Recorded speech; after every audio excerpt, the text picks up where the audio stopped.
오늘은 우리 지난번에 이제 이 침묵 시대의 이제 그 스토리를 보면서 특별히 정치적인 격변들이 이제 일어난 것을 쭉 봤잖아요. 그죠? 그래서 이제 이 비옥한 추성 때의 이 패권 국가가 어떻게 해서 바뀌고 어떻게 해가지고 결국은 예수님 당시에 이스라엘이 로마의 속국이 됐는지 이런 것들을 봤죠. 그 과정 가운데서 이제 알렉산드라는 사람이 나오고 그 모든 것들이 사실은 다니엘서에 다 예언되어 있었다는 사실도 여러분들이 보셨어요. 그래서 알렉산더가 세계를 제패하고 결국은 그 가운데서 알렉산더가 갑자기 죽고, 그것도 성경에 나오거든요. 알렉산더가 갑자기 죽고 그리고 자기 아들한테 그 후계가 가지도 않고 내 장군에게 나눠지는 그런 것들이 성경에 다 나와 있어요. 이미 주전 6세기에 다 예언이 된 사실이잖아요. 그래서 결국은 이제 그 헬라 제국이 4개로 나눠지면서 제가 여러분들한테 제일 중요한 두 나라, 그러니까 두 나라에 대해서 이제 얘기를 했죠. 그게 뭐냐면 셀루커스 왕조하고 포톨레미 왕조. 그러니까 셀루커스 왕조는 옛날 시리아 아수르 제국 그쪽 북쪽을 다스렸고 이쪽은 이제 이집트 쪽을 다스렸는데 그랬는데 이제 그 두 제국이 이제 이스라엘에 큰 영향을 미쳐가지고 처음에는 그쪽 포톨레미에서 이렇게 지배를 하다가 이 셀루커스 왕조에게 넘어오면서 안티오코스 에피파네스, 안티오코스 4세라는 사람이 결국은 성전에 제우스 상도 세우고 뭐 돼지 막 이런 걸로 제사도 드리고 유대인들을 완전히 몰아가가지고 결국은 이제 반란이 일어나게 되고, 그래서 주전 164년도에 아주 오랜만에 유다의 독립 왕조가 생겼다. 그게 하스몬 왕조다. 이런 얘기를 해드렸어요. 그렇죠?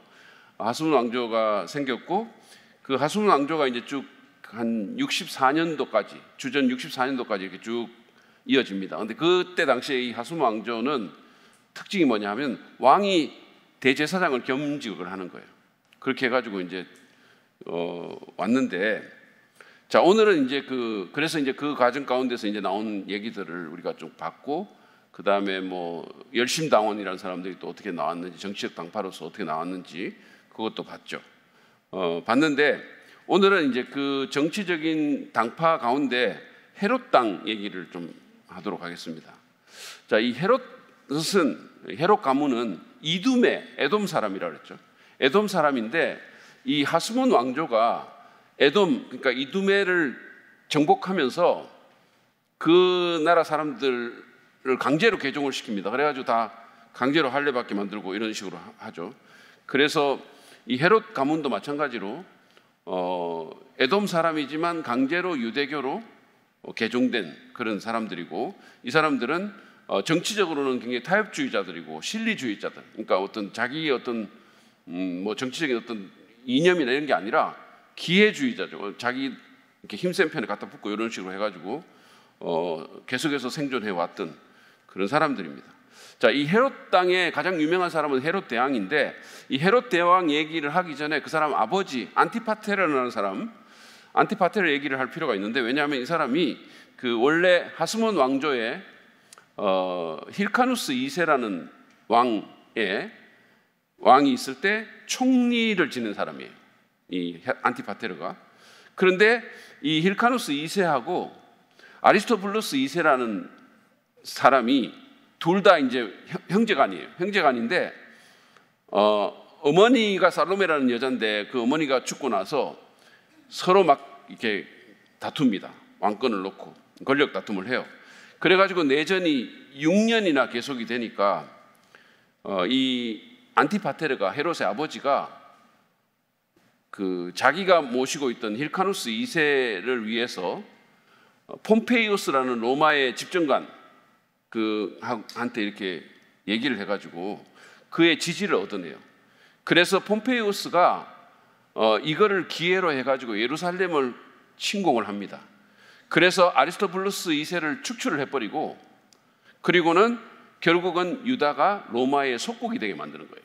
그러니까 제가 주전 164년도부터 주전 64년도까지 이 하스몬 왕조가 내려오면서 유대가 독립 국가를 이렇게 유지를 했는데, 이거를 깬 사람이 누구냐 하면, 깨는데 결정적인 역할을 하는 사람이 누구냐 하면 헤롯의 아버지예요. 그러니까 안티파테르가 결국은 폼페이오스에게 얘기를 해가지고 폼페이오스의 지원을 얻어가지고, 그래서 폼페이오스가 이거를 기하로 예루살렘을 공격하고 아리스토블루스를 축출하고, 그리고는 힐카누스 2세라는 사람은 이때부터 이제 로마와 안티파테르의 괴뢰 정권이 되는 거예요.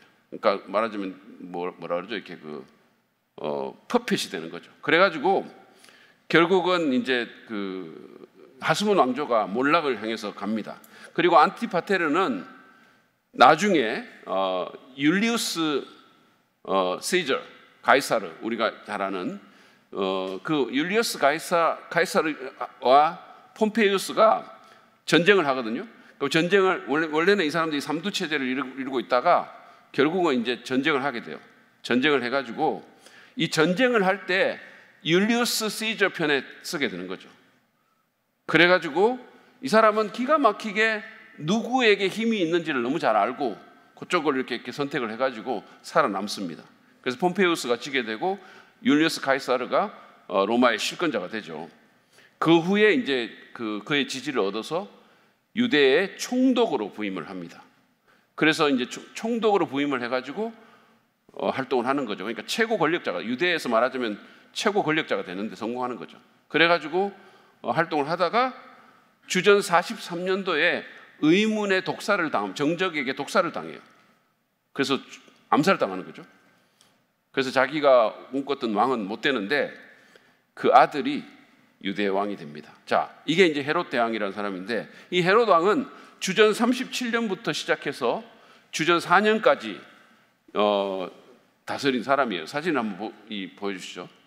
예, 이 사람이 이제 헤롯 왕의 초상인데, 헤롯 대왕이라는 사람인데, 자, 헤롯이 등장함으로써 이 하스몬 왕조가 끝이 납니다. 제가 아까 말씀드린 것처럼 그 하스몬 왕조가 실질적으로는 사실은 로마가 예루살렘을 침공하면서 끝이 나요. 실질적으로는. 왜냐하면 그 뒤부터는 괴뢰 왕조로 이렇게 전락을 하니까. 그러나 어쨌든 그래도 그 아들들이 이렇게 이어가고 있거든요. 이어가다가 이제 주전 40년경에 자신과 경쟁 상태에 있던 그 아리스토블루스 2세의 아들인 안티노고스라는 사람이 쿠데타를 일으킵니다. 쿠데타를 일으켜가지고 이 헤롯이 로마로 피신을 해요.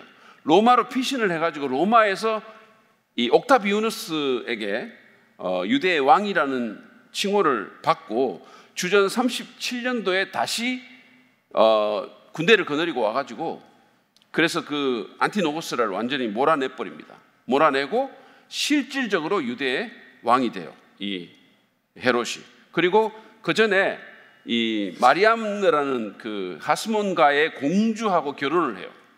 그래서 이 사람은 그 말하자면 자기 부인 중에 유대인 부인이 있었던 거죠. 하스몬 왕조의 부인이 있었던 거예요. 그래서 이제 좀 정통성을 인정받기 위해서 정치적으로 그런 일을 하죠. 그 다음에는 또 이 사람이 어떤 일을 하냐면, 옥타비아누스가, 여러분 그 로마 얘기 들어보신 분들은 이 이름을 들어봤을 텐데, 이 옥타비아누스가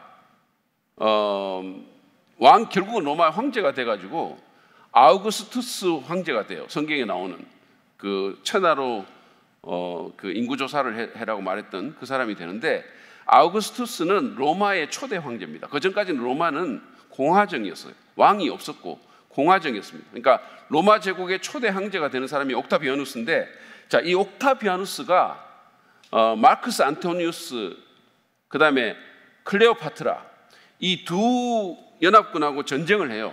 왕이 되기 전에.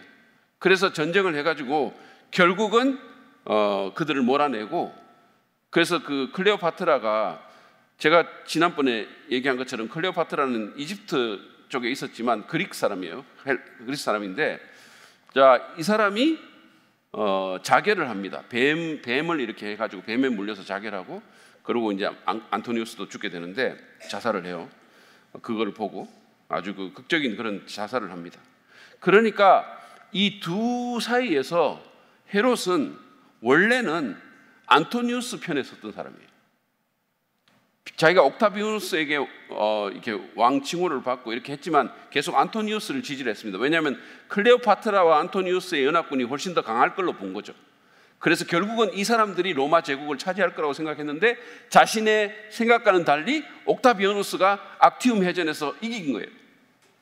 자, 이렇게 되면 보통 사람 같으면 그냥 정치적으로 말하자면 엄청난 위기에 처하게 되기 때문에 자기도 자기 주군을 따라서 죽거나 뭐 하여튼 이런 식으로 운명을 같이 하는데, 아니면 피신을 하거나. 근데 이 헤롯은 이 절체절명의 위기에 오히려 배를 갈아타기로 결심을 해요. 그리고 정말로 대담하게도 당시에 로도스 섬에 있었던 옥타비아누스를 찾아갑니다. 찾아가가지고 그에게 충성맹세를 하는 거예요. 그 사람의 마음을 얻게 되는 거예요. 그래서 결국은 살아남게 됩니다. 그래서 계속해서 헤롯의 유대의 왕으로서 계속 통치하게 되는, 그러니까 이 정도로 정치적인 본능과 수완이 대단했던 사람입니다. 자, 이 사람은 유대인들의 환심을 사기 위해서 성전을 증축을 해요. 그래서 주전 17년부터 시작해가지고 예루살렘 성전을 어마어마한 규모로 증축을 했는데, 이거를 완성하는데 무려 46년이 걸렸다고 얘기를 합니다. 전체적으로 다 완성하고 하는데, 뭐 내부는 끝까지 인테리어 같은 것 중에 일부는 아직 끝까지 완성 못했다, 뭐 이런 얘기도 있어요. 어쨌든 간에 엄청난 공을 들여가지고 위대한 건축물을 이렇게 만드는 거예요. 근데 이게 여러분 보시다시피 크게 보이죠. 이 헤롯 성전이 스룹바벨 성전을 증축한 거거든요.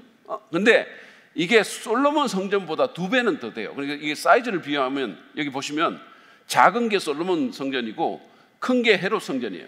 그러니까 얼마나 이게 큰 규모로 공사를 했습니까? 그러니까 보통 우리가 성경을 보면 스룹바벨 성전을 지을 때, 성전 재건할 때 옛날에 솔로몬 성전을 기억하는 사람들이 이게 좀 초라해가지고 울었다 이런 표현이 나오거든요. 그랬는데 솔로몬 성전이 여기 비하면 너무 초라해 볼 정도로 이 성전을 엄청나게 크게 지은 거예요. 그 유대인들의 환심을 사기 위해서 그렇게 한 거죠. 자, 그러면서 이제 정치를 했고, 또 이 사람은 로마의 환심을 사기 위해서는 또 도시를 건설을 합니다. 그래가지고 건설을 해가지고 그가 건설한 도시 중에 가이사랴라는 도시가 있어요. 가이사랴라는 도시는 카이사르에게 속한 이런 뜻입니다. 그러니까 가이사의 도시라는 이름으로 해안 도시를 건설을 해요. 그러니까 여러분들이 잘 아는 그 가이사라 빌립보라는 도시가 있고 그냥 가이사라라는 도시가 있어요. 이 가이사라는 도시는 그 사마리아 쪽에 지중해 해안에 있고, 가이사라 빌립보라는 도시는 헤르몬산 저 북쪽에 있어요. 그 가이사라 빌립보라는 도시는 헤롯의 아들인 빌립이 가이사를 위해서 지은 거고, 이거는 헤롯이 지은 거예요. 근데 어쨌든 이런 도시를 지어가지고 또 로마의 환심을 사려고도 했습니다. 아주 탁월한 그런 행정 능력도 갖고 있었고요. 그랬습니다. 자, 그런데 이 사람은 모든 다른 독재자처럼 의심과 불안에 늘 시달렸어요. 그래서 자신의 권력을 지키기 위해서는 무슨 짓이든지 서슴지 않고, 권력에 위협이 된다고 생각하면 누구든지 상관 안 하고 그냥 무자비하게 제거를 했습니다. 자기 부인 마리암네도 결국은 죽였고, 그 사이에서 태어난 2 아들도 죽였고, 장모도 죽였고, 그 다음에 처가의 하스몬과 사람을 45명이나 다 죽였어요. 그리고 나머지 부인이 5명이 있었는데 그 나머지 부인 5명에 태어난 다른 왕자도 죽였고, 의붓 형제 2 사람도 죽였고, 자기 삼촌도 죽였어요. 그러니까 수많은 사람들, 자기에게 조금이라도 경쟁이 된다고 생각하면 다 죽인 거예요. 그리고 왕이 이 계승 지명자도 지명자를 6번이나 바꾸고, 내가 이 사람한테 계승한다 그랬다가 죽이고 바꾸고 이런 식으로 했습니다. 그러니까 오죽했으면 로마의 황제가, 아우구스투스 황제가 헤롯의 아들로 태어나는 것보다 헤롯 집안의 돼지로 태어나는 것이 더 낫다. 왜냐하면 돼지는 죽지는 않을 거 아니냐, 이렇게 말을 했을 정도로 그렇게 많은 사람을 죽였어요. 그러니까 이 사람이 동방박사가 와가지고 유대인의 왕으로 나신 이가 어디 있습니까? 라는 말을 듣고 그 마을의 아이들을 다 학살한 게 여러분 이해가 가지 않으십니까? 그러니까 그만큼 이 사람은 권력을 위해서 못할 짓이 없었던 사람입니다.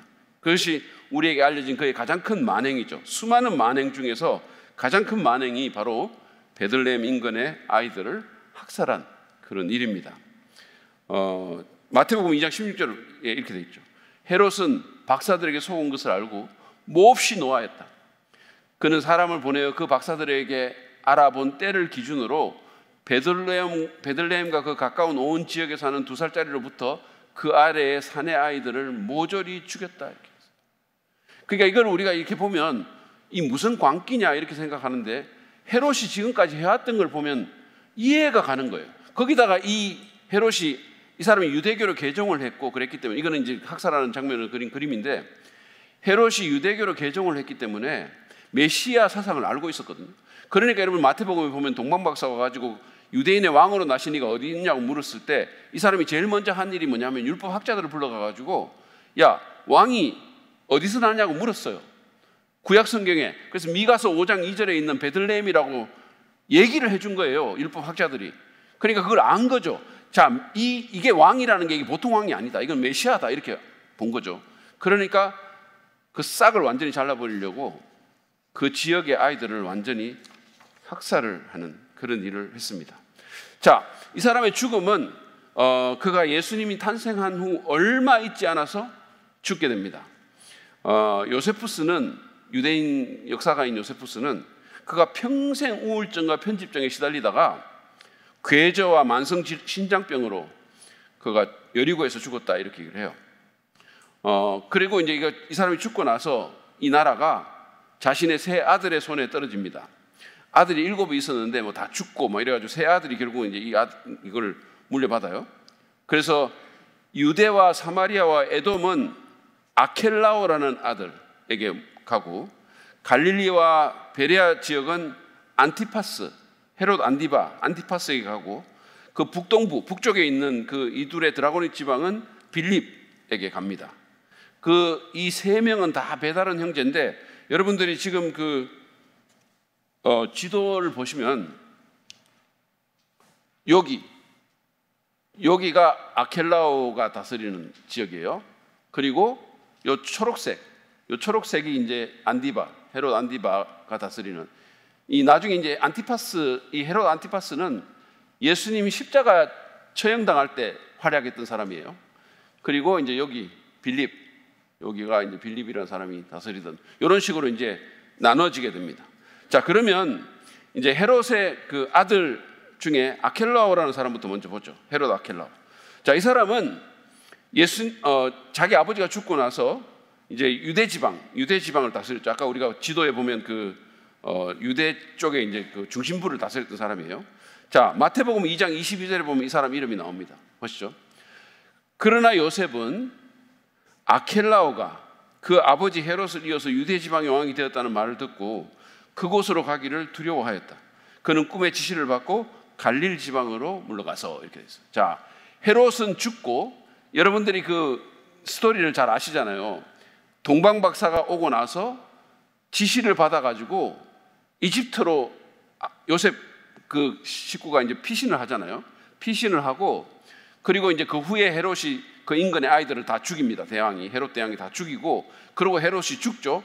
헤롯 대왕이 죽고 나서 아켈라오가 그 지역, 그러니까 아버지의 지역 중에 유대 지역을 다스리는데 요셉이 다시 이제 이집트에 만약 있을 수는 없으니까 돌아와야 되는데 아들인 아켈라오가 왕이 되었다는 소문을 듣고 돌아가기를 두려워합니다. 그래서 결국 갈릴리로 가게 되는 거예요. 그러니까 이 사람이 얼마나 포악했는지를 잘 알 수가 있어요. 사실은 이 세 아들 중에 최악이 바로 이 사람입니다. 헤롯 아켈라오. 굉장히 억압적이었고 반유대교적인 정책을 펴가지고 많은 유대인들을 분노하게 만들었어요. 그래가지고 결국 어떻게 됐냐면 유대인들이 참다가 못 참아가지고 대표단을 로마에 보내가지고 아켈라오를 제거하지 않으면 유대에서 대규모 반란이 일어날 거다라고 얘기를 해요. 그래서 결국은 주후 6년에 폐위를 당합니다. 그런 사람이었어요. 그래가지고 유대가 로마의 주가 되는 거죠. 로마의 한 주가 돼서 황제가 임명한 총독이 다스리게 되는 거예요. 그래서 빌라도 총독이 거기 있게, 예수님 당시에 빌라도 총독이 거기 있게 되는 겁니다. 그러니까 헤롯 아켈라오가 너무나 폭정을 일삼았기 때문에 로마에 의해서 강제로 그냥 퇴위를 당하는 거죠.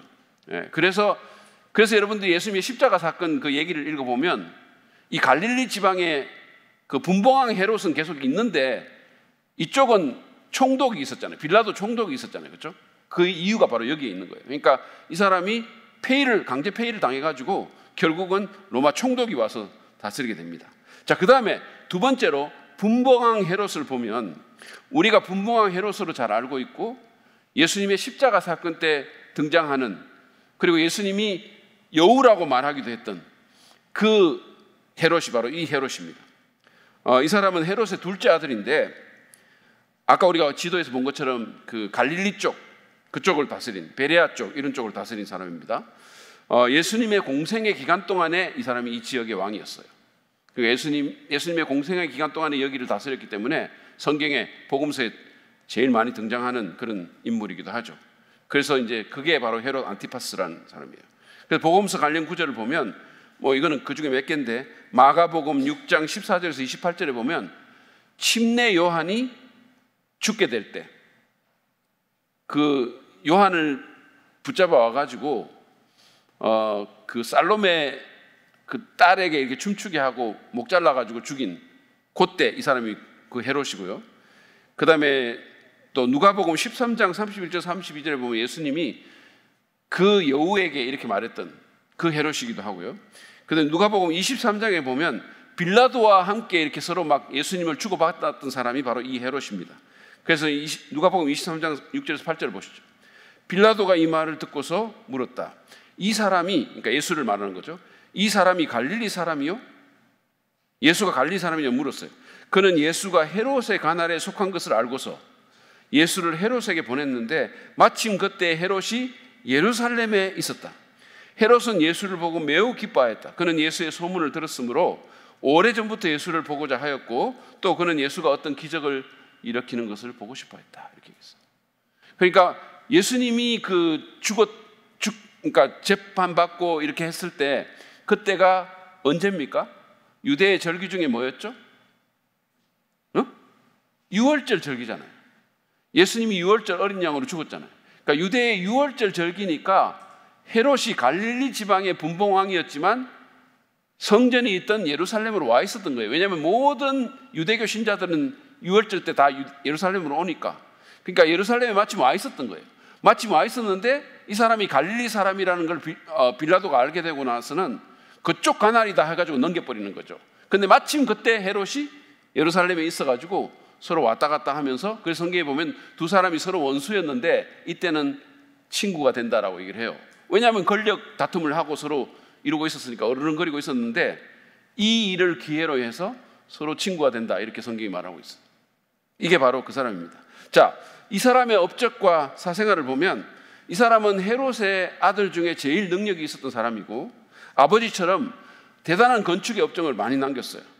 그리고 무엇보다도 가장 유명한 일은 뭐냐면 자신의 배다른 동생인 빌립 1세의 아내였던 헤로디아와 결혼을 하려고 그래서 이제 그 자기 원래 아내가 그 나바티아 아랍 계열의 공주였거든요. 그 공주와 이혼합니다. 이혼하고 자기 그 배다른 동생 빌립 1세의 아내를 빼앗는 거죠. 그래서 이렇게 해가지고 침례 요한이 그의 불법을 이제 고발하는, 그건 옳은 일이 아니라고 이렇게 합니다.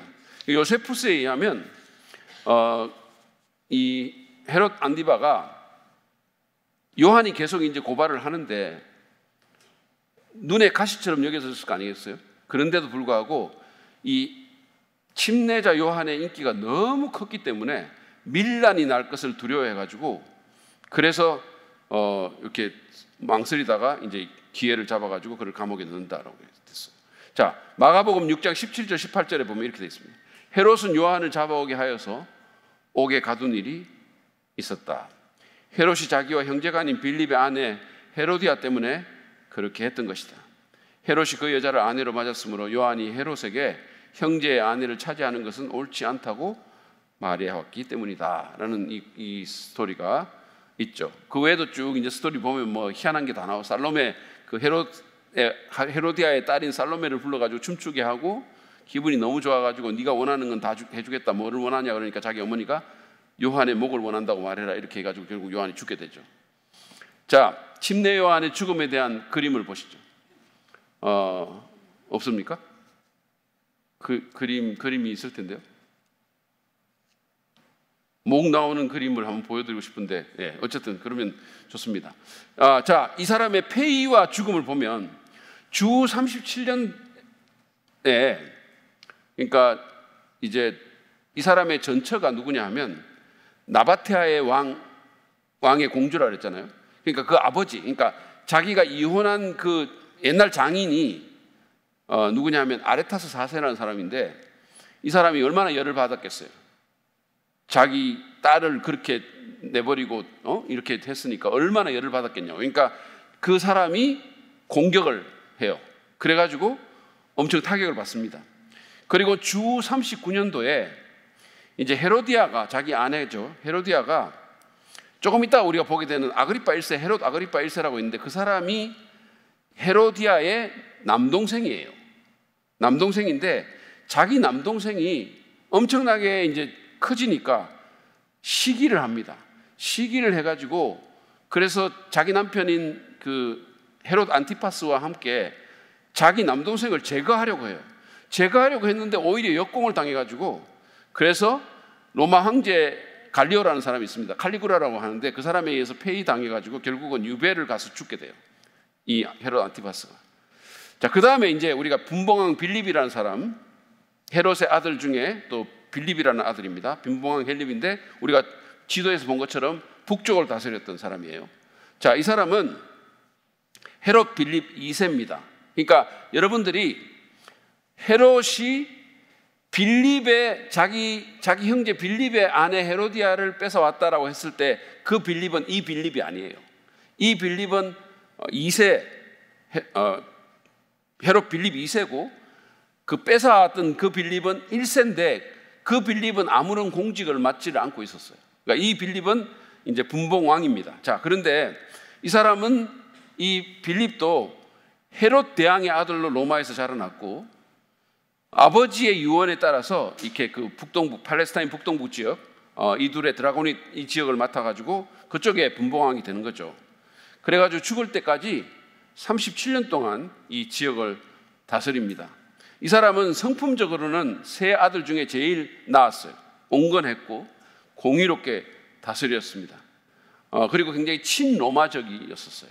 그래서 동전에 로마 황제의 그 얼굴을 새겨놓은 첫 번째 유대인 왕입니다. 그리고 가이사라 빌립보라는 도시를 재건했던 사람, 이 사람이 바로 이 헤롯 빌립이에요. 그러니까 가이사라는 가이사 이름이고 빌립은 자기 이름이고, 이 두 개를 합해가지고 가이사라 빌립보라는 도시를 건설했던 사람입니다. 자, 이 사람은 그 헤로디아의 딸인 살로메 있잖아요. 그 춤췄던 살로메, 그 살로메와 결혼을 또 했어요. 그러니까 이 집안을 보면 가계가 너무 복잡해가지고 막 이게 막 이복 형제들끼리도 결혼을 하고 막 엉망진창이에요. 그래가지고 굉장히 복잡한데, 어쨌든 그 살로메와 결혼을 해가지고 살았는데 자식은 없었습니다. 자, 누가복음 3장 1절에 보면 이 헤롯 빌립의 얘기가 나와요. 자, 한번 보시죠. 디베르 황제, 티베리우스를 얘기하죠. 디베르 황제가 왕위에 오른 지 15째 해에, 이 티베리우스는 아우구스투스가 1대 황제고 티베리우스가 2대 황제고 3대가 이제 가이오 칼리구라 황제인데, 이 티베리우스 황제가 왕위에 오른 지 15째 해에 곧 본디오 빌라도가 총독으로 유대를 통치하고 헤롯이 분봉왕으로 갈릴리를 다스리고, 아까 말한 이 헤롯은 헤롯 안티파스입니다. 헤롯이 분봉왕으로 갈릴리를 다스리고 그의 동생 빌립이 분봉왕으로 이두레와 드라고니 지방을 다스리고 루시사니아가 분봉왕으로 아빌렌을 다스리고, 이렇게 얘기했어요. 여기에 이제 이 빌립이 나오죠. 여러분들이 이렇게 보면 성경 말씀이 말이에요, 그냥 뭐 이렇게 어떻게 보면 종교 경전이 아니라는 사실을 이것만 봐도 알 수가 있잖아요. 이게 예를 들어서 그냥 뭐 여러분 착하게 사세요, 뭐 서로 사랑하세요, 뭐 이런 게 아니라는 거예요. 아니면 뭐 종교 제의에 관한 뭐 예배는 이렇게 드리십시오, 무슨 직분은 이런 거 세우십시오, 이걸 보면 이건 굉장히 역사적인 서술이에요. 그러니까 여러분 이거 보시면, 만약에 어떤 역사가가 이거를 딱 보고 여기에 하나라도 다른 게 있으면 이 기록은 완전히 엉터리가 되는 거예요. 근데 여기 얼마나 많은 사람들이 여기 중첩되어 있습니까? 그러니까 이걸 계산을 해볼 수, 자, 티베리우스 황제가 15년째, 제2 15년째 그때 빌라도 본디오가 총독으로 있었는지, 그리고 그때 과연 또 헤롯이 분봉왕으로 거기 있었고 또 다른 사람이 있었는, 이걸 얼마든지 교차 증명해 볼 수 있는, 그러니까 굉장히 어떻게 보면 만약에 이게 조작이라면 절대로 이렇게 쓸 수 없는 이런 역사적인 문서라는 사실을 우리가 볼 수가 있는 거죠. 어쨌든 여기에 그가 등장합니다. 자, 그 다음에 이제 또 다른 헤롯을 보면 헤롯 아그리파 1세라는 사람이에요. 자, 이 사람은 주후 37년에서 44년을 통치했는데 이 사람은 그냥 아그리파로 알려져 있기도 합니다. 사람들에게 헤롯 빌립도 그냥 빌립으로 알려져 있는 것처럼 헤롯 아그리파도 아그리파로 그냥 알려져 있기도 한데, 이 사람이 헤롯 아그리파 1세입니다. 나중에 또 아그리파라는 사람이 또 나오는데 사도행전에 그 사람은 아그리파 2세예요. 자, 이 사람은 헤롯 대왕하고 그의 그 하수몬 왕조 공주였던 마리암네 사이에서 난 아리스토블루스의 아들입니다. 아리스토블루스라는 그 아버지, 그러니까 헤롯 아그리파 1세의 아버지가 아리스토블루스고, 이 사람은 유대인 엄마에게서 난 사람인데 그 아버지는 주전 7년에 처형당한 사람이에요. 그래서 이 헤롯 아그리파 1세는 어린 시절을 어디서 보내냐 하면 로마에서 보냅니다. 로마에서 보내가지고 너무 방탕한 생활을 많이 해가지고 빚을 져가지고 다시 이제 고향으로 돌아오는데, 그 고향으로 돌아올 때 자기 뭐 삼촌이라고 그래야 되나, 삼촌인 그 헤롯 안티파스가 이렇게 좀 뭐 이렇게 봐주기도 하고 뭐 이런 식으로 합니다. 어쨌든 간에 우여곡절이 있었어요. 자, 그런데 어쨌든 이 사람이 로마에서 어린 시절을 보내면서 누구하고 친분을 쌓게 되냐 하면 로마의 3대 황제가 되는 가이오라고 알려져 있는 칼리굴라 황제하고 친분을 쌓아요, 이 헤롯 아그리파 1세가. 그래서 어릴 때 그곳에 있으면서 그 차기 로마 황제하고 친분을 쌓아가지고 나중에 이 사람이 승승장구하게 되는 그런 요인이 됩니다. 자, 헤롯 안티파스와 이 사람과의 갈등을 보면 로마에 있다가 제가 빚 때문에 돌아왔다 그랬잖아요. 근데 이제 그때 삼촌인 안티파스가 이렇게 좀 뭐 거처도 마련해주고 그 다음에 어떤 그 수입도 좀 일정하게 보장을 해주는데, 그렇게 하면서 안티파스가 너무 무시를 한 거예요. 그래서 마음에 칼을 갈게 됩니다. 그래가지고 결국은 다시 로마로 돌아가요. 그러니까 그때 사이가 엄청나게 나빠지고, 거기다가 또 뭡니까? 자기 누나의 남편인 거죠, 이 사람이. 헤롯 안티파스가. 잘 모르겠어요? 머리 아픕니까? 그러니까 헤롯 아그리파 1세의 누나가 헤로디아입니다. 헤로디아. 그러니까 헤로디아와 헤롯 안티파스가 부부관계인 거예요. 뭐 그냥 갑시다. 이거 뭐 너무 머리 아파요. 어쨌든 그래가지고 이게 관계에 굉장히 부정적인 영향을 미쳐요. 어쨌든 그래가지고 이 사람이 3대 로마 황제 칼리굴라의 비호로 칼리굴라가 지원을 해줘가지고 왕이 됩니다. 왕이 되니까 이 사람이 헤롯 안티파스는 분봉왕이었거든요. 분봉왕. 여러분 성경에 보면 분봉왕이라고 되어 있잖아요. 분봉왕이었고, 그러니까 숙주왕이라는 얘기예요. 그러니까 숙주가 있고 이제 왕이란 퍼펫 왕이라는 얘기죠. 그런데 이 헤롯 아그리파는 자기 할아버지처럼 왕이라는 칭호를 받아요. 그러니까 분봉왕에 머물러 있던 그 매형과 누나가 엄청나게 시기를 합니다. 그래서 관계가 엄청 나빠져요. 자, 그래가지고 어떤 일이 벌어지냐? 왕위에 올라가지고 이제 결국 처음에는 빌립 1세의 영토에서 왕이 되는데, 이제 안티파스가 시기를 해가지고 그래가지고 권력 투쟁을 합니다. 결국은 그래가지고 어떻게 되냐면 자기 삼촌을 몰아냅니다. 몰아내고 그 영토까지도 빼앗아요. 그리고 칼리굴라가 이제 암살되고 나서 글라우디오라는 황제가 이제 왕제가 되는데, 그때 이 사람이 또 조언을 해줘가지고, 그래서 그의 관심을 또 사가지고 유대와 사마리아까지도 손에 넣게 돼요. 그래서 이 헤롯 아그리파 1세는 자기 할아버지의 그 영토를 거의 다 차지합니다. 손에 다 회복하게 돼요. 자, 이 사람이 무슨 짓을 하냐면, 우리에게 알려져 있는 것은 사도들을 공격하는 일을 하죠. 그래서 사도행전을 읽어보면 이 사람이 이제 베드로를 공격하고 이제 야고보를 죽이고 이런 일을 합니다. 자, 이 사람은 자기 할머니가 누구라 그랬어요? 자기 할머니가 누구다? 하스몬가의 공주, 하스몬가의 후예였어요. 마리암네 아들이라 마리암네의 손자라 그랬잖아요. 자, 그러니까 이 유대인 피가 있는 사람이에요. 유대인 피가 있는 사람이기 때문에 유대인들의 사랑을 받았던 거예요. 그랬기 때문에 이 사람이 유대인들의 지지가 상당히 있었어요. 그랬기 때문에 이 예수님의 제자들을 공격할 수가 있었던 거죠. 그런 지지도가 있었기 때문에. 자, 사도행전 12장 1절부터 3절을 한번 보세요. 이 무렵에 헤롯 왕이 손을 뻗쳐서, 이 헤롯 왕이 누구냐 하면 바로 헤롯 아그리파 1세입니다. 헤롯 왕이 손을 뻗쳐서 교회에 속한 몇몇 사람을 해하였다. 그는 먼저 요한과 형제가 아닌 야고보를 칼로 죽였다. 헤롯은 유대 사람들이 이 일을 기뻐하는 것을 보고 이제는 베드로까지 잡으려고 하였다. 이렇게 됐어요. 그러니까 이 목의 계통으로 유대인의 피가 있는 사람이고, 그래서 유대인의 지지가 있었고, 그래서 그는 이 기독교 이단인 사도를 공격해가지고 결국은 야고보를 죽입니다. 그리고 베드로까지도 죽이려 했지만 실패하죠. 자, 그럼 이 사람의 죽음은 어떻게 되냐? 그는 주 44년도에 급사합니다. 54세의 나이로 죽어요. 이게 성경에 이게 나와 있어요. 근데 누가가 사도행전에서 이 사람의 죽음을 기록하고 있는데 한번 보세요. 이렇게 되어 있습니다.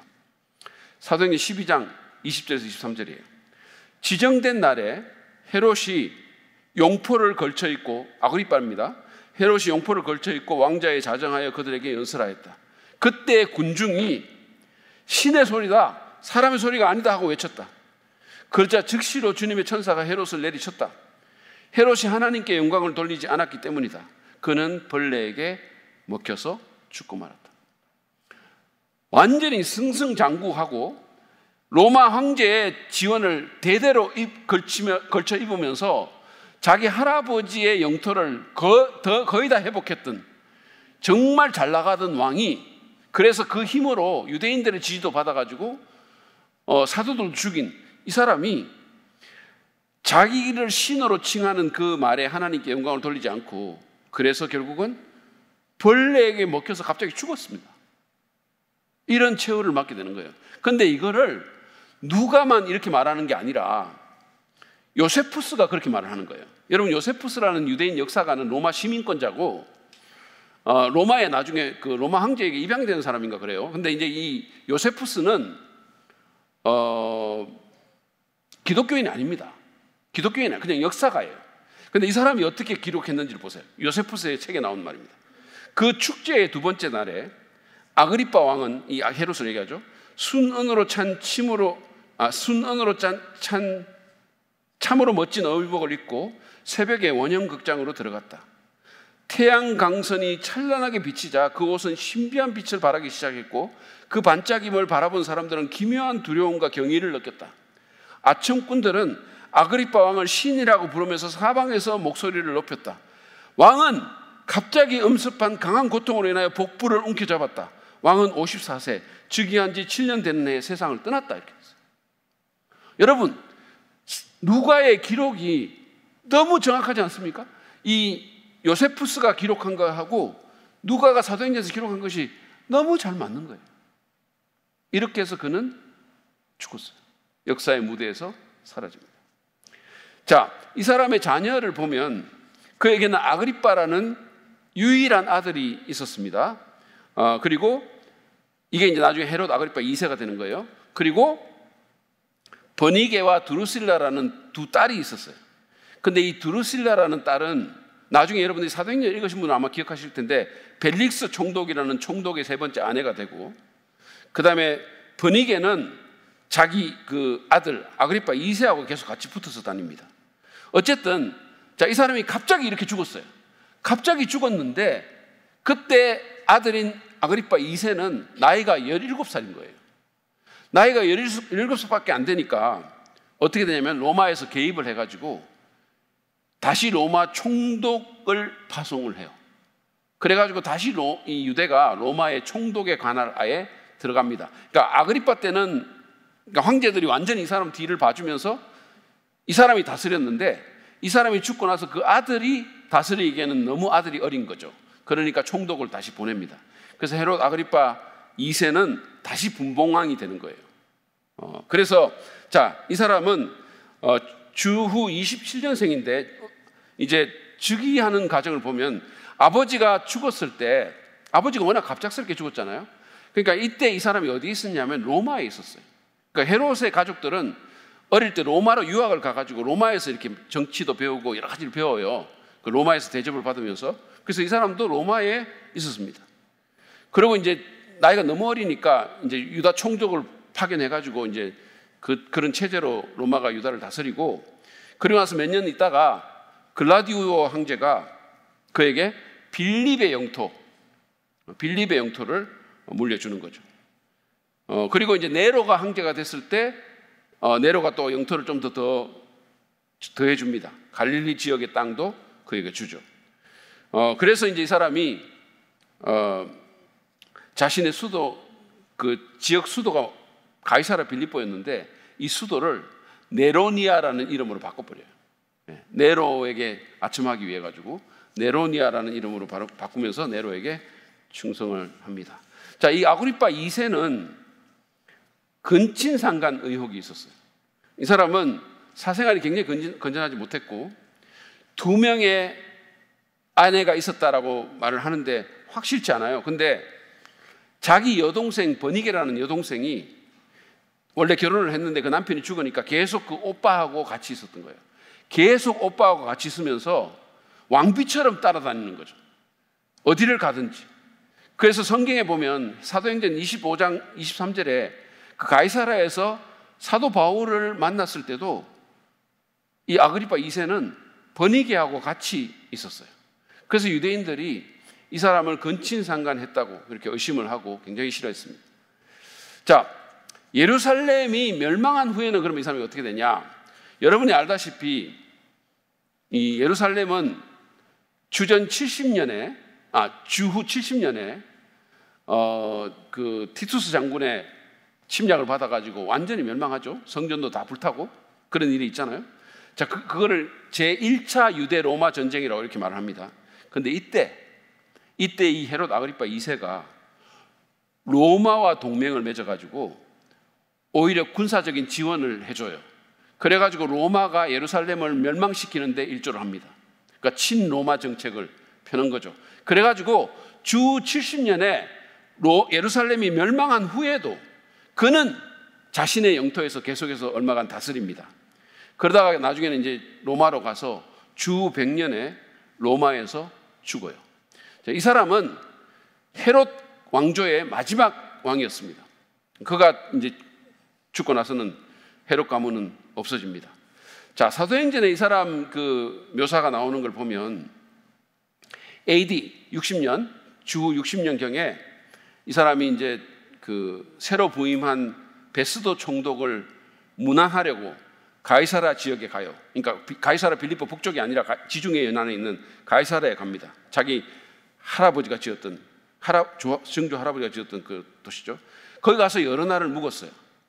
그래가지고 베스도가 사도 바울의 일로 자문을 구합니다. 그래서 이제 이 헤롯 아그리파 2세가 사울을 보기를 원해요. 바울을 보고 싶어 하죠. 그래가지고 그가 이 아그리파 2세와 버니게 앞에 섭니다. 그러면서 이제 바울이 막 얘기를 하죠. 아그리파 2세가 유대인의 풍습을 다 잘 알고 있고 뭐 그런 왕 앞에 변명하게 된 것을 다행으로 생각한다라고 말을 하면서 이제 막 자기 간증을 하잖아요, 바울이. 그러니까 그걸 쭉 들어요. 그러다가 이 사람이 굉장히 좀 논리정연하다라는 생각을 하면서 거기 좀 빨려 들어간 것 같아요. 그러니까 바울이 왕도 그걸 좀 믿으라고 이렇게 얘기를 합니다. 그러니까 아그리파 2세가 네가 그 짧은 말로 나를 이렇게 회심하려고 만드느냐 이렇게 얘기를 하는 그게 이제 나와요. 자, 사도행전 25장 13절 14절을 보세요. 며칠이 지난 뒤에 아그리파 왕과 버니게가, 이 자기 동생이에요, 여동생. 아그리파 왕과 버니게가 베스도에게 인사하려고 가이사라에 왔다. 벨릭스의 후임 총독이에요. 자, 그런데 베스도에게 인사하려고 가이사라에 왔다. 그들이 거기서 여러 날 지내는 동안에 베스도는 바울에 대한 고발 사건을 왕 앞에 내놓고 말하였다. 이래가지고 쭉 그 소리가 나오고 나서 사도행전 26장에 보면 바울이 자기 간증을 쭉 하고 그리고는 이렇게 말합니다. 아그리파 임금님, 예언자들을 믿으십니까? 믿으시는 줄 압니다. 그러자 아그리파 왕이 바울에게 말하였다. 그대가 짧은 말로 나를 설득해서 그리스도인이 되게 하려고 하는가? 바울이 대답하였다. 짧거나 길거나 간에 나는 임금님뿐만 아니라 오늘 내 말을 듣고 있는 모든 사람이 이렇게 결박을 당한 것 외에는 꼭 나와 같이 되기를 하나님께 빕니다. 이렇게. 아그리빠는 굉장히 호기심을 가지고 이 얘기를 들었던 것 같아요. 그래서 구원받을 수 있는 절호의 기회를 가진 거예요. 그러니까 그래서 바울이 그 사람을 계속 설득하려고 한 거죠. 그런데 그는 구원의 제의를 결국은 거절합니다. 그는 방탕하게 살았고 사생활 안 좋았고 근친상한 의혹도 있었는데 복음을 받아들이고 새롭게 될 수 있는 기회가 있었는데 그 절호의 기회를 놓친 거예요. 구원받을 뻔했는데 하나님께 가까이 갔는데 기회를 날린 거예요. 아마도 자신의 어떤 정치적인 욕심이나 이럴 것이 너무 많은 그런 것에 대한 것 때문에 그는 이 제의를 거절한 것으로 보입니다.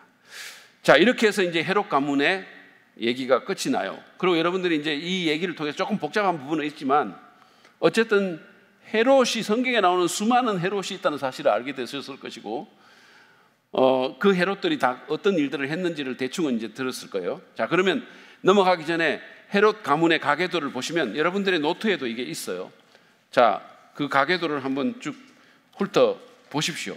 그냥 보면 여기 헤롯 대왕이 나오고 그 다음에 아켈라오, 안디바, 빌립 1세, 2세 이렇게 나오고 그 빌립 1세의 아내였던 헤로디아가 결국은 그 안디바의 아내가 되는 그런 것도 나오죠. 그 밑에서 이제 살로메가 나오고 이 살로메는 이제 빌립 2세의 또 아내가 됩니다.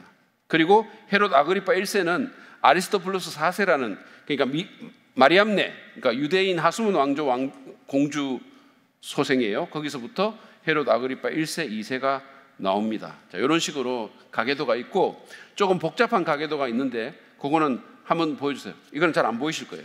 안 보이실 건데 어쨌든 여기 보면 안티파테르가 나오고 헤롯 아버지죠. 헤롯 대왕이 나오고 그 아내들이 쭉 나오죠. 마리암네가 나오고 여기 나오는 클레오파트라는 그 클레오파트는 아니에요. 딴 클레오파트라고. 그 다음에 어쨌든 이렇게 쭉 이름이 나오고 결혼한 결혼 1, 결혼 2 막 이렇게 나오는데 굉장히 복잡합니다. 어쨌든 간에 여기 보면 헤롯 아그리빠가 버니게와 동거 이렇게 돼 있죠. 동거. 드루실라라는 또 다른 자기 시스터는 벨릭스라는 총독과 결혼을 합니다. 이런 가계도가 나오게 되죠. 자, 이렇게 우리가 살펴보고 나서 이제 종교적인 당파들로 가겠습니다. 종교적인 당파. 자, 종교적인 우리가 헤롯파라든지 무슨 열심당파라든지 이런 것들은 정치적인 당파였었어요. 그런데 종교적인 당파가 이제 있었는데 이게 이제 중간기 침묵 시대 때 이렇게 나타나는 사람들이에요. 자, 사두개파부터 먼저 보겠습니다. 사두개파는 많이 들으셨죠? 사두개파는 이 이름이 히브리어로 의롭다는 뜻을 가진 사딕이라는 데서 왔다라는 설이 있고 다윗 시절의 대제사장이었던 사독에게서 왔다라는 설이 있어요.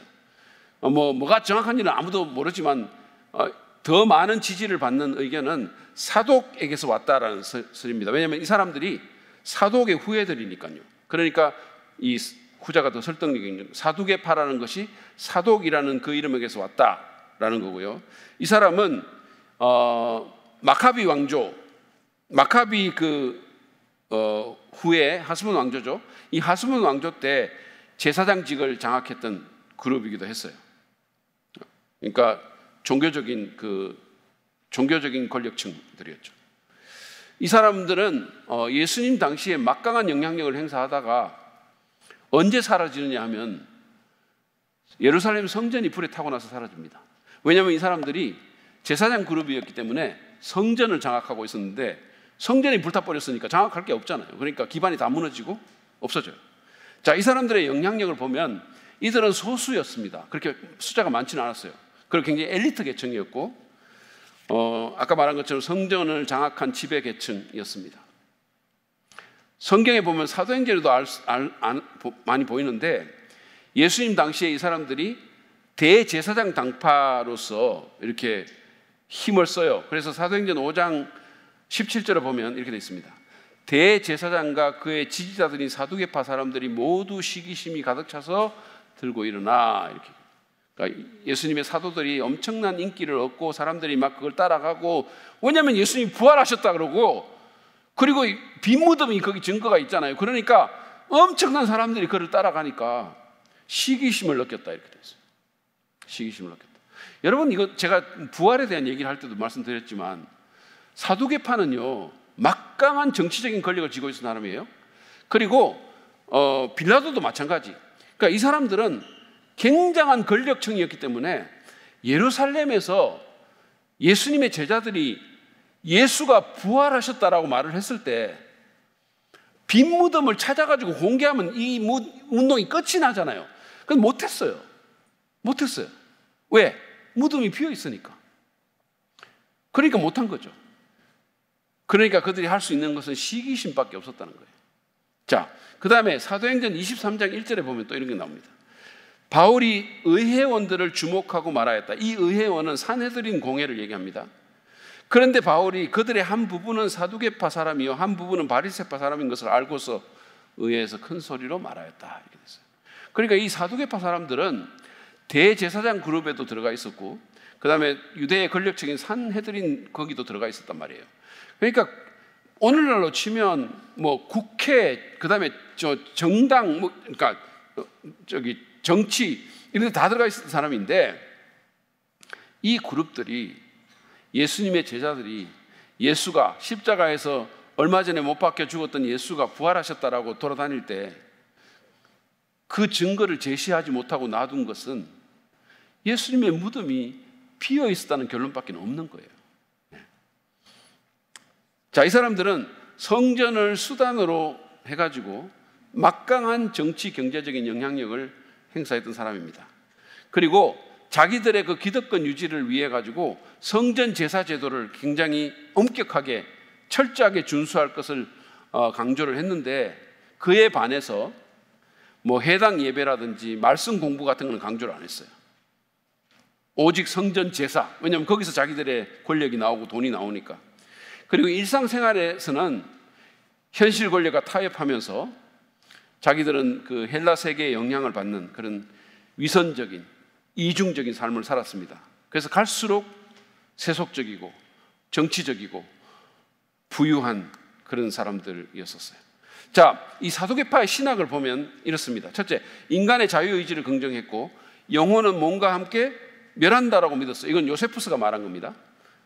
그래서 이제 영혼이 그냥 몸이 죽을 때 같이 멸한다 이렇게 생각했고, 그 다음에 천사의 존재와 부활과 사후 심판을 믿지 않았어요.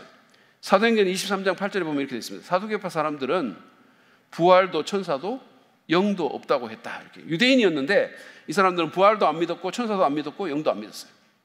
그러니까 예수님이 부활했다고 하니까 얼마나 황당했겠어요. 자, 그 다음에 이 사람은 또 구전의 전통, 그러니까 유대에서 쭉 이렇게 입으로 전해오는 그 전통이나 랍비들의 해석을 받아들이지 않았습니다. 그 다음에 성문화된 율법, 그러니까 글로 쓰여진 것만 받아들였고 모세 오경을 받아들였어요. 그리고 오경을 문자적으로 해석했습니다. 오경을 굉장히 엄격하게 문자적으로 해석했어요. 왜 그랬을까요?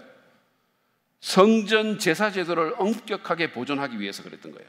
그래서 자기들의 기득권 체제를 유지하기 위해서 그랬습니다. 그래서 오경은 굉장히 문자적으로 해석하면서 또 헬라의 사상은 막 받아들이는 이런 모순을 범했어요. 자, 사두개인과 예수님과의 관계를 보시면 일단 예수님은 사두개인들이 믿지 않는 천사, 사후세계, 부활, 심판 다 믿었어요. 예수님은 사두개인들이 안 믿는 그런 것들을 다 믿었습니다. 그리고 복음서에서 보면 사두개인들이 예수님과 부활에 대해서 논증하는 장면에서 나타나요. 마태복음 22장 23절을 보세요. 마태복음 22장 23절 보여주세요. 왜 안 보여주십니까? 네. 마태복음 22장 23절 여러분 한번 보이시죠? 같이 한번 읽어보겠습니다. 시작.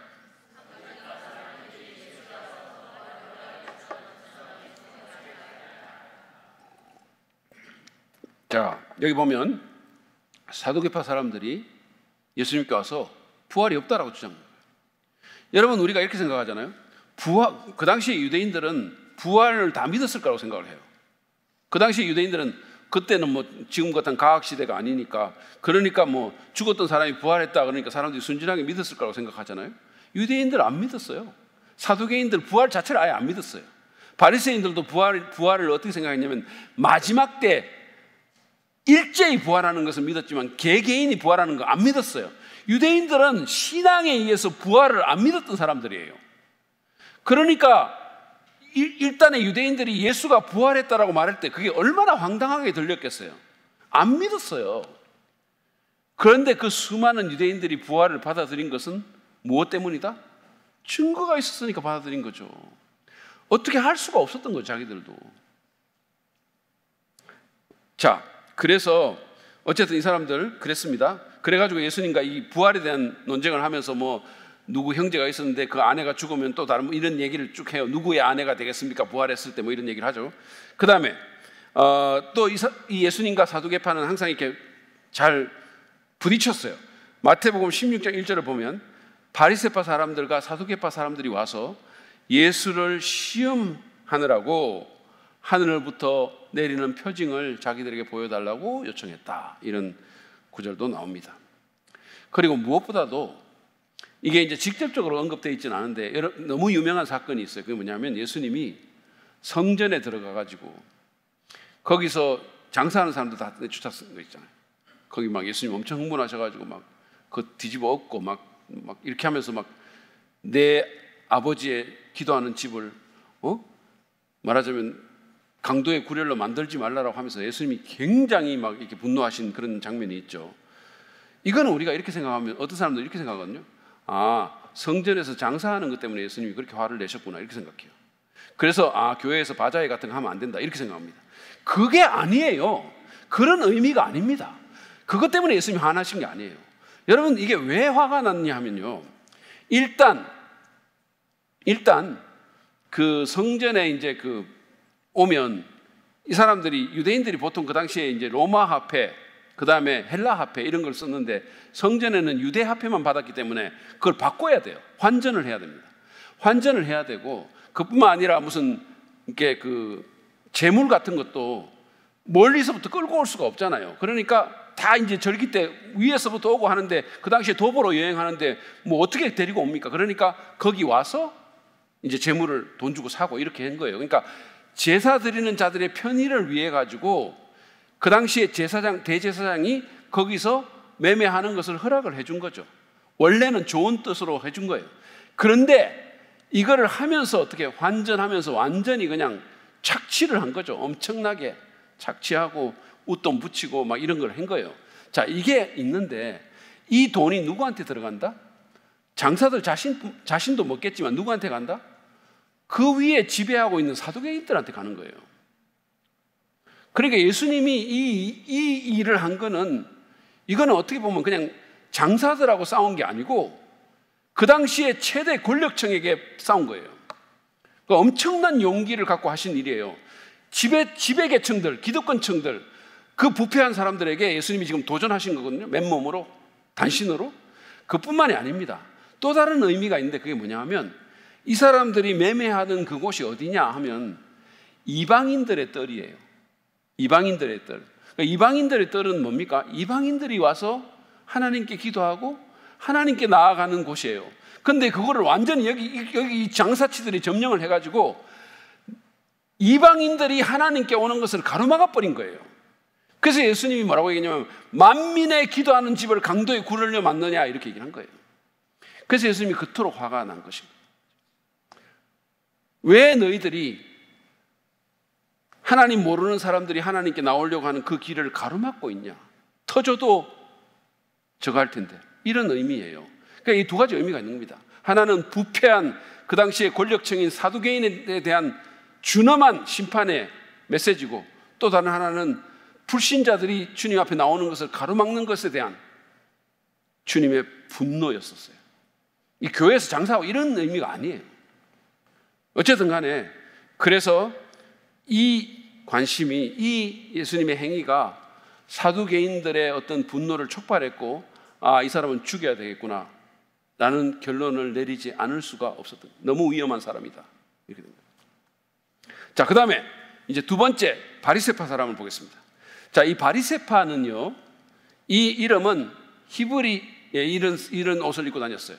이런 식으로 이렇게 바리새파가 이런 옷을 입고 다녔고, 굉장히 존경받던 그룹입니다. 우리는 사실은 지금 우리 지금 기독교인들은 워낙 예수님과 바리새인이 많이 부딪히고 또 예수님 바리새인의 위선을 계속 지적하고 이랬기 때문에 바리새인 그러면 너무 나쁘게 생각해요. 그런데 여러분, 그 당시에는 바리새인들은 굉장히 존경받고 영적인 영향력이 많았던 사람들입니다. 그리고 그 당시의 사람들은 겉으로 드러나는 것만 보지 그 사람들 마음속에 있는 것 사생활을 어떻게 압니까? 예수님이 꿰뚫어 보신 거지. 자, 어쨌든 간에 이 사람들은 이름이 페루심이라는 히브리어에서 나왔는데, 그 페루심은 분리된 자, 그러니까 그 구별하는 자, 이런 사람입니다. 자, 그래서 이 바리새파 사람들은 분리주의자예요. 이방인들로부터도 분리하고 죄인으로부터도 분리하고 이렇게 자기를 분리하는 사람입니다. 지난주에 제가 언급한 것처럼 이 사람들은 안티오쿠스 에피파네스, 셀레우쿠스 왕조의 그 아주 포악한 적그리스도의 모형과 같은 안티오쿠스 4세가 유대인들에게 헬라 문화를 강요하고 막 그 성전에다가 막 제우스 우상 갖다 놓고 막 핍박하고 이랬을 때 그에 대항해서 정절을 지켰던, 목숨을 내놓고 정절을 지켰던 하시딤이라는 사람들이 있었어요. 그 하시딤에게서 나온 사람들입니다. 이 사람들이 바리새파 사람들. 그러니까 처음에는 출발이 좋았던 사람이에요. 그런데 이제 이들이 점점 이제 이게 이상하게 간 거죠. 어쨌든 자기들 이름처럼 이들은 분리하는 사람들이었고, 1세기에 예수님 당시에 바리새파가 유대에 한 6천 명 정도 있었다라고 얘기를 합니다. 자, 이 바리새인들의 영향력을 보면 일단 이 사람들은 사두개파는 엘리트 그룹이었어요. 정치적인 엘리트 그룹이었고 기득권 정리였었거든요. 그런데 바리새파 사람들은 평민입니다. 정치적으로는 평민이에요. 일반 평민이고, 이 사람들은 굉장히 엄격한 금욕주의적인 생활을 했어요. 그래서 금식을 월요일하고 목요일에 꼭 2번 금식을 했습니다. 그래서 이 마가복음 2장 18절에 이렇게 나오죠. 보세요. 보여주세요. 오늘 문현숙 사모님 이거 하시는 걸로 알고 있는데 이게 좀 협조가 안 되네요. 자, 같이 이거 아닌데 없는 것 같아요. 마가복음 2장 18절을 없으십니까? 예, 요거 같이 한번 읽겠습니다. 시작. 요한의 제자들과 바리새파 사람들은 금식하고 있었다. 자, 이들은 정기적으로 금식을 했어요. 월요일, 목요일. 자, 이렇게 금식을 했고, 이거 쉬운 일 아니잖아요, 여러분. 일주일에 이틀 금식합니까? 그 다음에 율법에 대한 열심이 뛰어났고, 그리고 아주 권위 있는 말씀을 가르치고 그리고 해석하고 이래서 굉장히 백성들의 지지와 존경을 얻었던 사람입니다. 그리고 복음서를 이렇게 읽어보면 복음서 기자들이 바리새파 사람들을 율법학자하고 종종 연결을 해요. 그 말은 뭐냐면 이 율법학자들이 바리새파 사람들에게서 나왔다는 거예요. 오늘날에 말하자면 신학자들, 목회자들, 성경학자들 이런 사람들이 바리새파에서 나왔다는 거예요. 자, 마가복음 2장 16절. 바리새파의 율법학자들이 예수가 죄인들과 세리들과 함께 음식을 잡수시는 것을 보고 이렇게 얘기했죠. 그러니까 이제 굉장히 학적인 사람이었고 경건했고 이 의식적인 의례법을 굉장히 철저하게 지켰던 그런 사람들입니다. 자, 이 사람들은 민족주의적이었고요. 아주 선민의식에 젖어 있었고 일반적으로 반헬라적인 태도를 취합니다. 일반적으로. 그러니까 사두개파 사람들은 굉장히 친헬라, 친로마적이었고 이 사람들은 반로마적인 입장이었어요. 일반적으로. 물론 그 온도차는 그 사회에서도 있었지만, 그래서 사두개인의 영향력이 정치 경제적 영향력이라면 바리새파는 영적 영향력을 사람들에게 갖고 있었어요. 영적이고 도덕적인 영향력.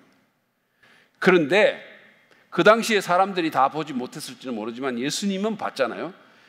그렇게 사람들에게 존경받고 영적으로 거룩하다고 여김을 받았지만 예수님은 이들의 위선을 꿰뚫어 보셨어요.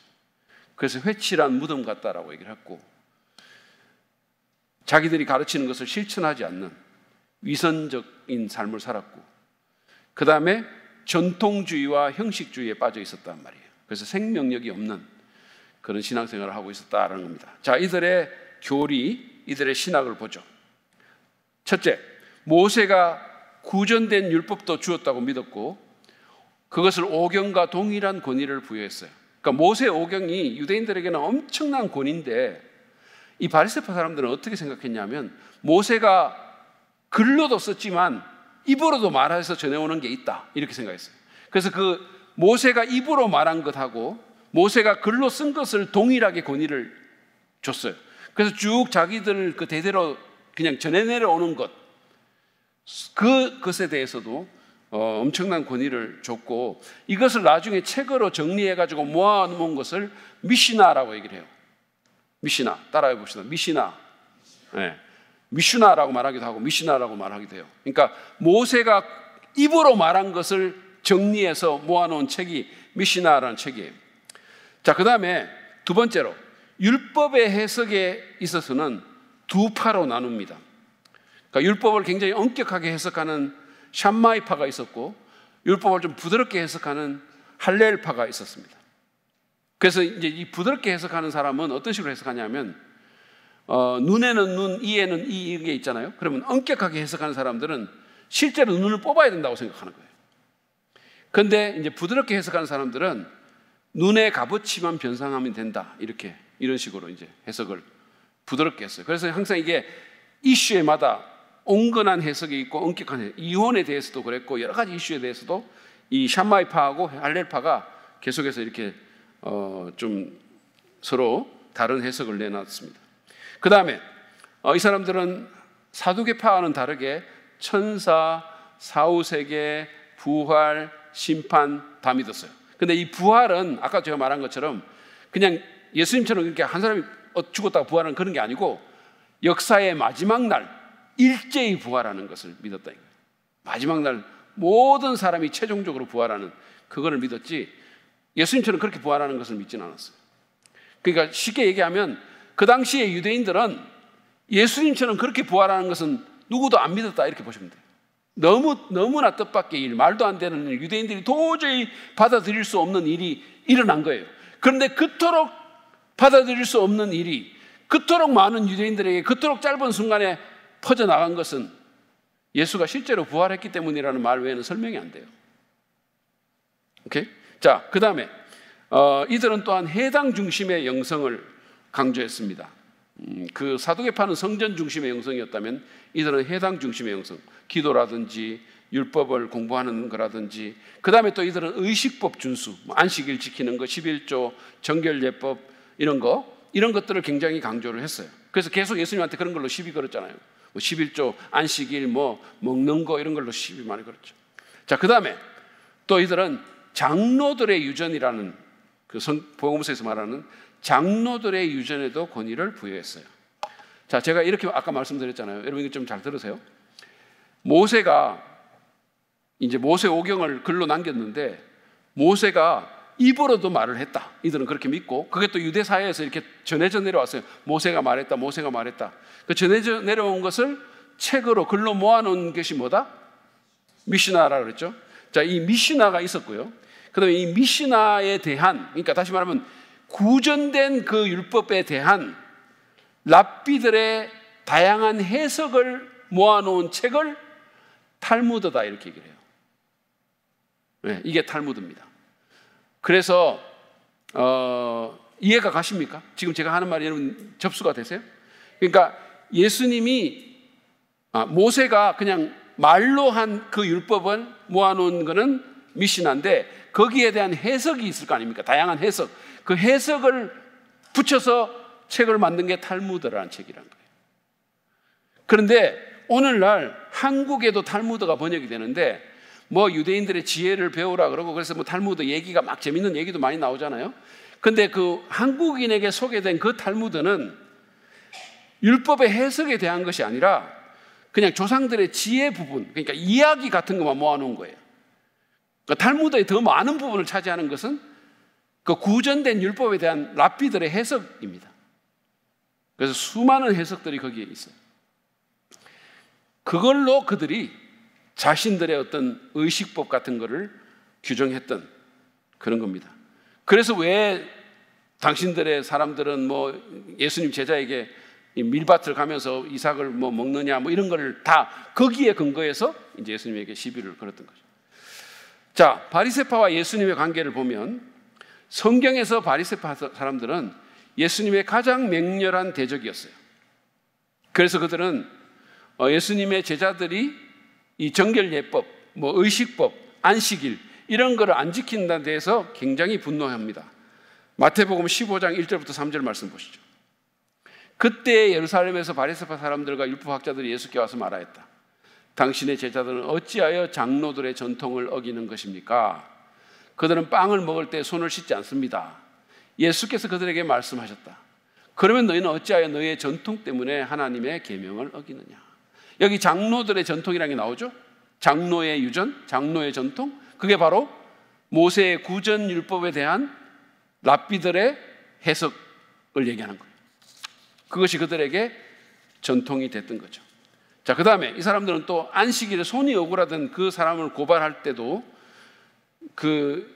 그때도 그 사람을 고쳤을 때도 예수를 죽이려고 모의를 합니다. 마태복음 12장 13절 14절 보시죠. 예수께서 손이 억울하던 사람에게 말씀하셨다. 내 손을 내밀어라. 그가 손을 내미니 다른 손과 같이 성하게 되었다. 그래서 바리새파 사람들은 밖으로 나가서 예수를 없앨 모의를 하였다. 예수를 죽이려고 했던 거죠. 자기들의 의식법을 안 지킨다고. 그래서 예수님께서 그들의 위선과 율법주의와 형식주의를 신랄하게 이렇게 비판하십니다. 마태복음 23장 2절 3절 우리 같이 읽겠습니다. 시작. 율법학자들과 바리새파 사람들은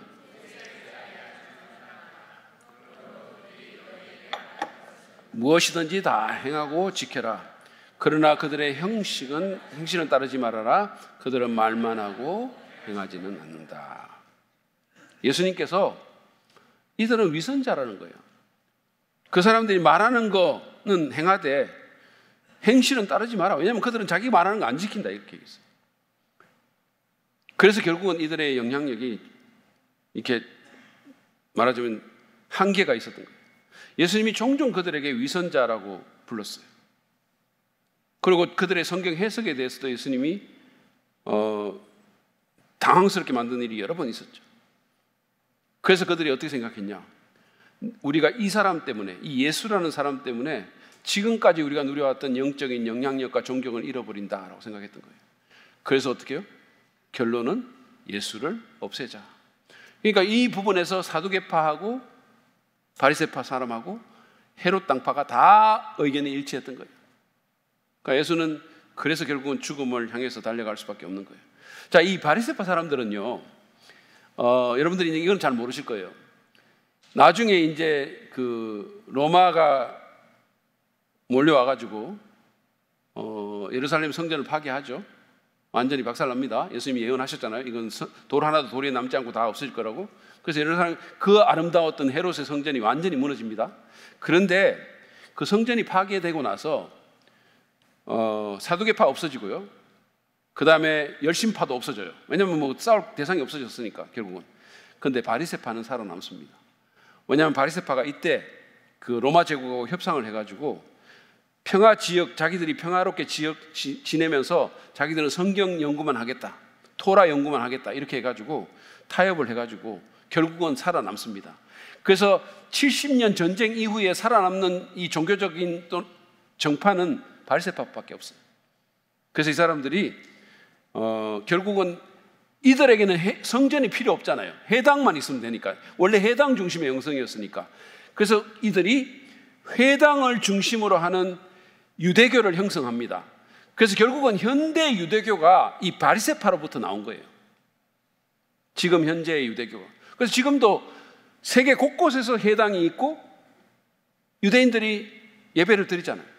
이게 다 바리새파로부터 나온 거예요. 그래서 현대 유대교의 영적인 아버지가 바로 바리새파다 이렇게 생각하시면 됩니다. 자, 그 다음에 이제 마지막 정파 하나를 보면 에세네파라는 사람들인데, 자, 이거는 사실은 성경에 안 나와요. 그래서 제가 그냥 읽고 지나가는 차원으로 가겠습니다. 이 사람들의 이름은, 에세네파라는 이름은 어디서 왔는지 명확하지 않아요. 그러니까 시리아어로 경건한이라는 그 단어가 핫사야라는 단어가 있는데 거기서부터 오지 않았을까 이렇게 생각하는데 확실치는 않아요. 그리고 이 에세네파는 주전 2세기부터 주후 1세기 정도까지 번성했고요. 이 사람들도 예루살렘 성이 불타고 무너졌을 때 그들도 없어지게 됩니다. 사해 북쪽에 공동체적인 생활을 했습니다. 그래서 여러분 쿰난 지도를 먼저 한번 보여주시죠. 여기 보면 여러분 그 쿰난 지도는 아실 필요가 있으니까요. 이게 어디 갔냐? 사해죠. 이 파란 게 사해입니다. 사해인데 여기 그 다윗이 도망 다닐 때 숨었던 엔게디 광야가 있고요. 여기 마사다가 있고요. 최종적으로 저항했던 마사다가 있고요. 여기에 쿰난이 있어요. 그러니까 사해의 굉장히 북쪽에 쿰난이 있습니다. 요 동쪽에 보면 모세가 죽었던 느보산이라는 게 있죠. 모압 지역에. 자, 어쨌든 요쪽 예루살렘에서 조금 남동쪽에 쿰난이라는 지역에 서로 모여 살았고, 요거는 이제 유적지를 항공 촬영, 이들의 공동체를 유적지를 항공 촬영했던 곳입니다. 자, 이게 이 에세네파가 유명해진 게 뭐냐 하면 1947년도에 이 사해 북쪽에 와디 쿰난이라는 지역에서 그러니까 주전 3세기 히브리 성경 사본이 포함된 800여 개의 고대 문서를 발견한 거예요. 보여주세요. 아까 그 그림을. 예, 이거를 이제 발견했는데 이게 어떻게 됐냐면 여러분 그 한 베두인 목자가 아랍 목자가요. 양을 이렇게 찾기 위해 가지고 자기 양치기 있는 목자가 양을 찾기 위해 가지고 아까 그 산 그림 있죠. 그거 다시 한번 보여주세요. 예. 여기 보면 구멍이 이렇게 뚫린 거 있잖아요. 그러니까 이 사람이 이 목자가 동굴에다가 양을 찾으려고 동굴에 돌을 던졌는데 쨍그랑 소리가 난 거예요. 그 안에서. 그래가지고 뭔가 싶어가지고 가보니까 항아리가 있고 그 안에 문서가 들어있는 물건을 발견한 거예요. 이게 그냥 보물인 거죠. 이게 완전히 그냥 성경 연구자에게는 뭐 이루 헤아릴 수 없는 가치를 가지는 보물이 된 거예요. 무려 주전 3세기의 구약 성경 이사야서 사본 같은 게 여기서 나온 거예요. 그래서 우리가 이 문서를 뭐라고 얘기한다? 사해 사본이라고 말하기도 하고 쿰난 사본, 발견된 지역을 붙여가지고 쿰난 사본 이렇게 말을 하기도 하는데, 이런 성경 사본이 그때 에세네파 사람들이 사용했던 사본이라는 거예요. 그러니까 너무 놀라운 거 아니에요?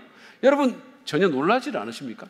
여러분 주전 3세기면은요 지금으로부터 도대체 2300년 전이잖아요. 그때 사용했던 문서가 발견이 된 거예요. 너무 놀라운 거잖아요.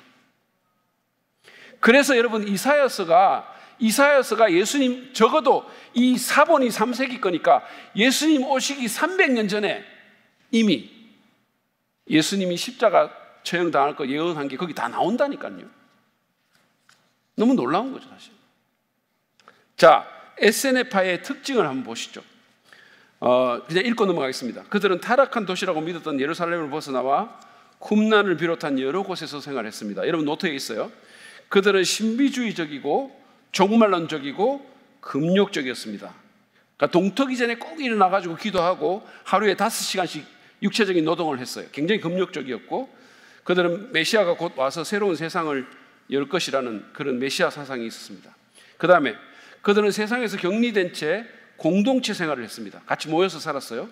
쿰난 지역에서만 사는 게 아니고 여러 군데 모여서 살았습니다. 그리고 재산을 공유했고 부를 경멸했습니다. 그들은 기도와 노동과 성경 연구에 집중했어요. 안식일에는 하루 종일 기도하고 토라 묵상하고 이런 식으로. 그러니까 성전 예배를 드리기보다는, 성전 예배에 참여하기보다는 그냥 기도하고 성경 묵상하고 이런 식의 영성을 갖고 있었어요. 그리고 옷과 신발은 떨어질 때까지 신었다고 합니다. 굉장히 금욕적이었죠. 그리고 네 번째, 그들은 자기들이 뽑은 제사장들과 장로들에 의해서 다스려졌고 노예 제도를 용인하지 않았습니다. 그리고 이 그룹에 들어가려면 1년 동안 예비 시험 기간을 거치고 2년간 훈련받고 맹세를 하고 나서 들어갔어요. 굉장히 엄격했습니다. 그 다음에 이들은 다섯 번째, 매우 엄격하게 정결례를 지켰습니다. 심지어는 하루에 식사를 2번만 했거든요. 점심하고 저녁만 먹는데 그때 공동 식사를 하는데 이 공동 식사 전에도 꼭 몸을 씻었어요. 목욕하고 언제나 정결한 음식만을 먹었어요. 그리고 밥 먹을 때는 옷을 흰 옷으로 갈아입고 그랬습니다. 그리고 그 율법이나 규칙을 지키지 않는 사람들은 벌금을 내거나 아예 축출해버리기도 했습니다. 그리고 그들은 대개 결혼하지 않았습니다. 결혼 그 자체가 나빠서가 아니라 여자를 신뢰하지 않았고 평화와 하모니를 얻었기 때문입니다. 자, 속으로 아멘 하는 남자들이 있을지 모르겠어요. 자, 그리고 자녀는 보통 입양을 했습니다. 입양을 했어요. 그리고 7번째, 그들은 매우 오래 살았습니다. 여자하고 같이 안 살아서 그런지 매우 오래 살았고 죽음을 환영했어요. 자, 이 사람들과 초기 예수 그리스도의 관계는 이들은 성경에 안 나옵니다. 성경에 안 나와요. SNF파는 안 나와요. 사도교파도 나오고 바리새파도 나오고 그 다음에 열심당파도 나오고 헤롯파도 나오는데 이 SNF파는 성경에 안 나와요. 근데 이제 학자들은 이 사람들의 어떤 관습과 초기 기독교 제자들의 관습이 닮은 점이 있다 이렇게 얘기를 해요. 예를 들어서 공동 재산을 갖고 공동 식사를 하고 그 다음에 이 사람들도 회심할 때 물로 이렇게 침 내주듯이 이런 의식이 있었고 이런 것들이 닮았다라는 거예요. 그리고 또 심지어는 약간 그 직분 이런 것들도 좀 닮아 있다 이렇게 얘기해요. 그러면서 어떤 학자들은 침례 요한이 SNF파였지 않았을까 이렇게 얘기를 합니다. 그렇지만 그런 것은 아니라고 저희들은 봅니다. 어쨌든 이들도 그 70년 전쟁 때 로마군의 공격으로 괴멸됐어요. 이 사람들은 굉장히 반로마적인 사람들이었어요. 자, 이제 마지막 섹션이에요. 메시아 대망 사상입니다. 이거는 제가 그렇게 오랜 시간은 안 걸릴 거예요. 그러니까 인내하십시오. 조금만 기다리세요. 자, 먼저는 로마의 정치적인 영향이에요. 예수님이 어떻게 해서 오셨나? 예수님이 오셨을 때 상황이 어땠나? 이거예요. 자, 로마의 정치적인 영향은 먼저 팍스 로마나 들어보셨을 거예요. 이거는 Peace of Rome이라는 뜻입니다. 로마의 평화라는 뜻이에요. 로마 제국이 말이에요. 그전에는 계속 전쟁이 있었거든요. 근데 로마가 완전히 패권을 차지하면서 이 영토 확장을 최소화하고 평화가 오랫동안 지속이 된 것이 언제냐면 1세기, 2세기 때입니다. 그때는 거의 전쟁이 없었어요. 그래서 이 시기를 팍스 로마나 시대, 로마의 평화 시대다 이렇게 얘기해요. 이 초대 황제였던 아우구스투스가 통치하던 그 시기부터 시작해가지고 이게 시작됐기 때문에 아우구스투스의 평화다 이렇게 말하기도 해요. 이때 어떻게 됐냐? 해적들이 다 소탕되고 그 다음에 무역 장벽이 제거되고 그 다음에 여행도 방해받지 않았어요. 그러니까 어떻게 해요? 전도하기에 너무 좋았다. 너무 좋았다. 네. 안 그러면 전쟁 나고 이러면 언제 어떻게 전도합니까? 전도하기에 너무 좋았다. 돌아다니기에 너무 좋았다. 두 번째, 도로 체계입니다. 여러분, 모든 길은 로마로 통한다. 들어보셨죠? 로마가 한 일은 뭐냐면 엄청나게 많은 길을 닦은 거예요. 그럼 이걸 누가 이용한다? 1세기, 2세기 때 전도자들이 이용을 하는 거예요. 그러니까 하나님께서 로마 제국을 사용하셔가지고 돈은 그들이 내고 복음 전하는 자들은 공짜로 그걸 사용하십니다. 이게 로마 제국 전역을 잇는 8만 킬로의 포장도로가 있었고요. 비포장도로까지 하면 40만 킬로가 도로가 깔려 있었어요. 여러분 지금 보시죠. 여기 지도에 보면 빨간색이 다 도로입니다. 로마가 다 닦아놓은 도로예요. 이렇게 많은 도로가 있었으니까 전도자들이 얼마나 쉽게 여행을 할 수 있었겠어요? 도로 사진도 한번 보여주세요. 이렇게, 예. 여기 여신이 보이십니까? 여기 신전이 이렇게 있고 여신이 보이십니까? 아니, 왜 넘기세요? 이게 로마가 닦아놓은 돌길이에요. 포장길입니다. 예. 이렇게 길을 온 사방에 닦아놓은 거예요. 그러니 여러분 예전에는 여행하기 너무너무 안 좋고 막 낭떠러지에 떨어지기도 하고 짐승이 나타나기도 했는데 얼마나 여행하기가 좋았을까요? 그 말은 얼마나 전도하기가 좋았을까요? 자, 그 다음 복음을 가져다 준 군대입니다. 복음을 가져다 준 군대. 자, 이 군대는 기독교를 억압하기도 했지만 군대는 뭐 합니까? 돌아다니잖아요. 그러니까 군대가 어디 주둔하다가 어떤 사람이 예수 믿게 되면 그 사람이 딴 데 돌아가면서 복음을 흩트리는데 너무 큰 영향을 준 거예요. 그래서 여러분 로마 군인 사진 한번 보여주세요. 이게 로마 군인의 사진이고 이렇게 전쟁할 때 이런 식으로 대열해서 쓰는데, 여러분 성경에 보면 백부장이라는 사람들이 나오잖아요. 백부장이라는 사람, 이게 백부장입니다. 근데 백부장이 다른 군인하고 다른 점은 여기 보면 닭뼈슬 같은 게 있죠. 모자에 이런 닭뼈슬 같은 게 있어가지고 전쟁하는 그림 보여주세요. 너무 멋있지 않습니까? 그런데 성경에 나오는 이 백부장은 거의 대부분 다 좋은 사람들이에요.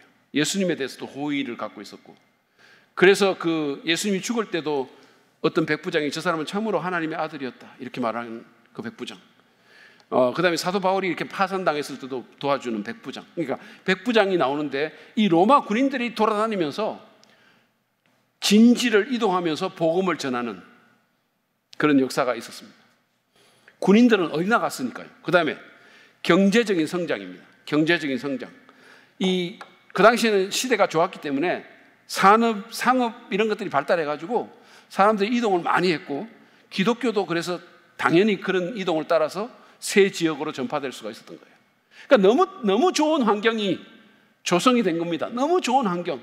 복음 전하는데, 기독교가 퍼져나가는데 너무 좋은 환경이 조성이 됐는데, 이거 누가 했다?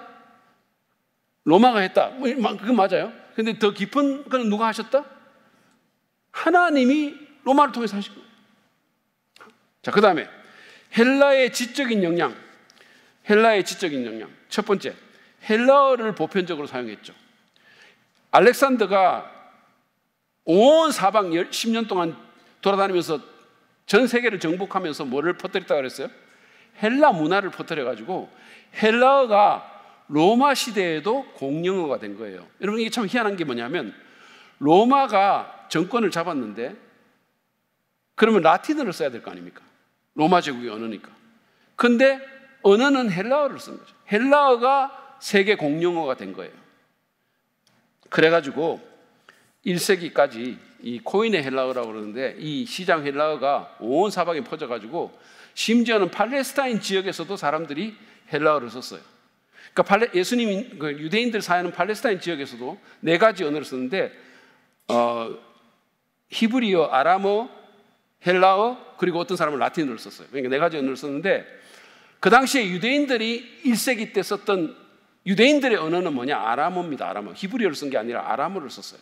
엘리 라바사박다님 이런 아람어를 썼어요. 예수님도 아람어를 썼습니다. 그러나 세계 공용어는 헬라어였고, 어디 가든지 헬라어로 말하면 다 소통이 되니까, 그러니까 전도하기가 얼마나 좋았냐. 해석자, 여러분 번역자, 통역자 붙으면 얼마나 어려워요. 그 다음에 두 번째, 종교적 잠재력의 태보로 황제 숭배를 유발하게 됩니다. 그러니까 이 말은 뭐냐면, 종교의 힘이 빠지고 자꾸 황제를 숭배하는 거예요. 그러니까 헬라의 영향을 보면, 헬라는 신들이 엄청나게 많았죠. 그리스 로마 신화에. 근데 이 힘이 자꾸 빠지면서 사람들이 종교에 실망하고 이렇게 하면서 로마 황제를 자꾸 신으로 숭배를 하는 거예요. 그러니까 어떻게 했어요? 사람들의 마음속에, 아니 인간을 숭배하는 거 맞아? 이런 생각이 자꾸 드는 거죠. 자, 그 다음에 유다의 종교적인 영향 보겠습니다. 유다의 종교적인 영향. 유대인들은 굉장히 비참한 상황 가운데 있었죠. 여러분이 알다시피 계속해서 외세의 지배를 받았습니다. 우리가 전에 말한 것처럼 바벨론 지배받다가 페르시아 지배받다가 그 다음에는 헬라 지배받다가 결국은 또 로마의 속국이 됐죠. 그래서 유대인들은 자기들을 거기서부터 해방해 줄 그런 마카비 같은 정치적인 메시아를 간절히 바라고 있었어요. 자, 그 다음에 디아스포라. 여러분, 포로기 이후에 유대인들이 사방으로 분산이 되죠. 그래서 이걸 디아스포라라고 얘기를 합니다. 그래서 유대인들이 온 세상에 살았던 거예요. 그러니까 이게 어떤 이점을 가지고 있냐면, 전도자들이 나가면 일단 해당부터 먼저 가는, 유대인들부터 먼저 만나가지고, 왜냐하면 그들은 고약 성경을 믿었으니까. 그래서 복음이 그쪽부터 흘러가게 만드는 그런 역할을 했습니다. 그 다음에 해당 조직, 자연스럽게 구약 읽고 복음을 전할 수 있는 그런 거점이 마련된 겁니다. 그래서 지금까지도 여러분 이거 보세요. 이게 이제 미국에 있는 회당, 우리로 치면 교회가죠. 교회 같은 이 회당의 모습이에요. 이게 이제 유대인들이 이제는 성전이 아니라 이런 회당에서 예배를 드립니다. 어디 가든지 이런 회당들이 있어요. 자, 갈라디아서 4장 4절은 이렇게 말합니다. 같이 읽겠습니다. 시작. 그러나 기한이 찼을 때 하나님께서는 자기 아들을 보내셔서 여자에게서 나게 하시고 또한 율법 아래에 의해 하셨습니다. 여기 보면 기한이 찼을 때, 하나님의 때 하나님께서 이런 일을 하셨습니다.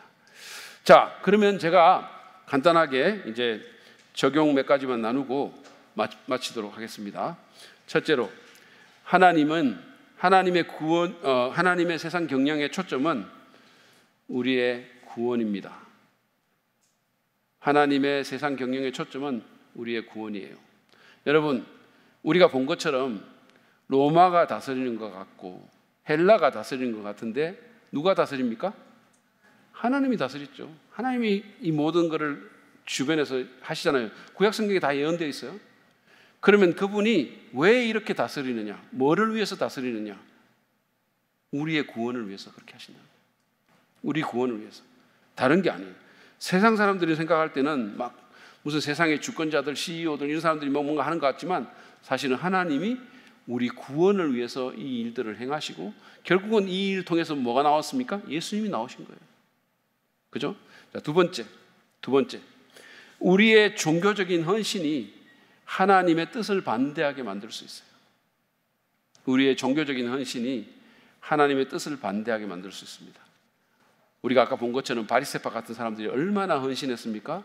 열심히 굉장히 많았던 사람이에요. 그런데 이들이 자기들의 전통을 절대화시키고 내용보다 본질보다 형식에 너무 집착하면서 오히려 하나님의 뜻이고 하나님의 의가 되시는 예수님을 반대하는 결론을 맞은 거죠. 그래서 바울이 로마서 10장 2절 3절에서 이런 말을 했어요. 여러분 잘 들어보세요. 그들은, 유대인들을 얘기합니다. 그들은 하나님을 섬기는 데 열심히 있습니다. 그러나 그 열성은 올바른 지식에서 생긴 것이 아닙니다. 그들은 하나님의 의를 알지 못하고 자기 자신들의 의를 세우려고 힘을 씀으로써 하나님의 의에는 복종치 않게 되었습니다. 하나님의 의가 뭡니까? 예수님이에요. 예수님이 바로 하나님의 의입니다. 그런데 그 하나님의 의에 그들이 자기들의 의를 세우려고 자기들의 열심으로 뭔가를 해보려고 하다가 결국은 하나님의 의인 그리스도에게 복종하지 않게 됐다는 겁니다. 자, 그러면 우리가 어떻게 해야 될까요? 우리는 자신의 의를 버려야 됩니다. 우리는 우리의 마음을 좀 유연하게 가질 필요가 있어요. 그리고 우리만의 전통, 우리만의 형식 이런 거에 너무 집착하지 말아야 돼요. 기꺼이 수정할 수 있어야 됩니다. 하나님의 말씀에 비추어서 우리가 수정하는데 두려워하지 않는 그런 영성을 가져야 돼요. 유연한 영성을 지내야 돼요. 쓸데없는 비본질에 너무 막 집착하고 무슨 예배 순서라든지 뭐 의상이라든지 무슨 찬송가 뭐 종류라든지 이런 거에 너무 집착해가지고 결국은 예수를 반대하는 일을 우리가 할 수 있다는 거예요. 주님의 뜻을 거스를 수 있다는 거예요. 이건 우리가 한 번도 안 해본 일인데 이렇게 하면 안 돼! 라고 이렇게 얘기하는 순간 주님의 뜻을 거스를 수 있다는 거예요. 영혼들이 구원받고 주님께 나올 수 있으면 우리가 안 해본 일도 해야 되고 유연하게 가야 되는데 계속 뭔가에 고집하면 바리새인처럼 될 수 있다. 무엇보다도 여러분, 자기의 의를 버리십시오. 나는 옳고 내 의의 기준으로 다른 사람을 판단하는 이런 일을 우리가 버려야 됩니다. 세 번째, 2000년 전에 예수님이 오신 것처럼 그분은 반드시 다시 오실 것이다. 반드시 다시 오실 것이다. 여러분, 하나님께서 우리가 쭉 지금까지 이제 10시대를 봤잖아요. 그죠? 창조시대부터 시작해 쭉 10시대를 봤어요. 근데 그 창조시대 때부터 하나님은 오실 구원자에 대해서 예언을 했죠. 그죠? 뭐 에덴 동산에서부터 예언을 했잖아요. 그리고 긴 시간이 흘렀고 수많은 일들이 있었습니다. 그래서 하나님의 그 계획이 때로는 뭐 위험에 처한 것처럼 보일 때도 있었고 심지어는 400년이라는 기간 동안 침묵했죠. 그 모든 것에도 불구하고 주님이 말씀하신 대로 오셨어요.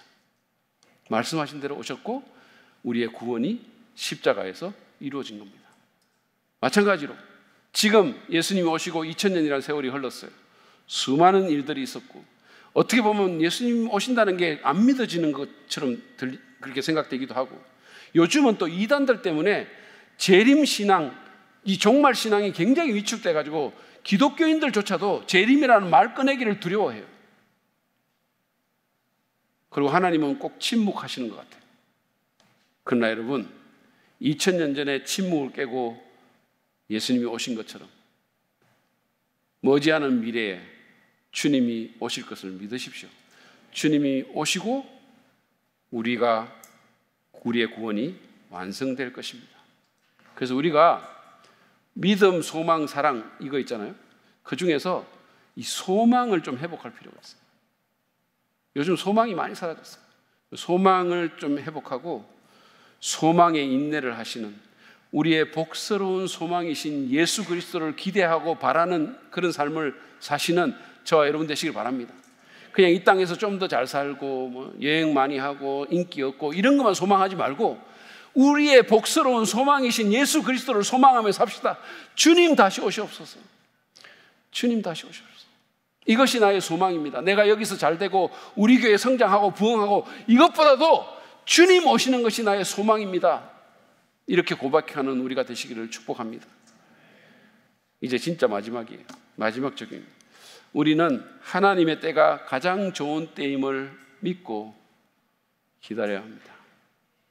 하나님의 때가 가장 좋은 때임을 믿고 기다려야 합니다. 여러분, 유대인들은 얼마나 많은 고난을 겪었습니까?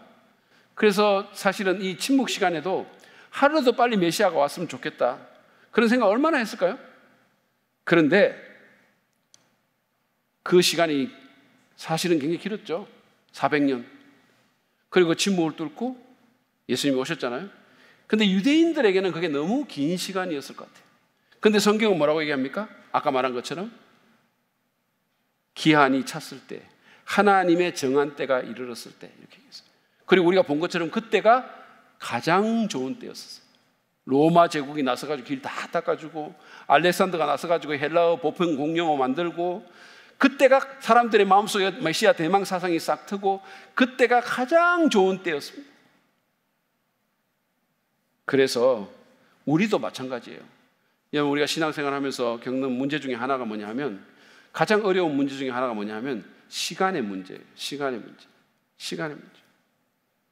하나님이 왜 이렇게 늦게 움직이시나?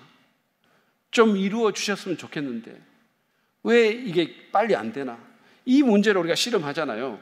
그래서 보통 보면, 여러분, 우리가 하나님의 그 시간표가 일반적으로 우리 시간보다 많이 늦어요.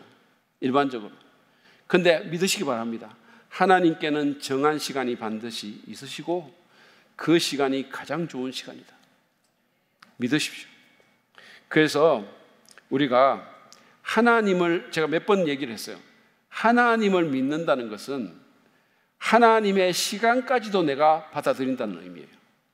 내가 하나님을 믿는다는 것은 그분의 능력만 믿는 게 아니고, 그분의 말씀만 믿는 게 아니고, 그분의 시간까지도 내가 받아들인다는 것. 그게 진짜 하나님을 믿는 거예요. 그래서 내가 정한 시간, 내가 기대한 시간이 아니라 하나님의 때가 가장 좋은 때임을 믿고 인내로서 승리하시는 저와 여러분 되시기를 축복합니다.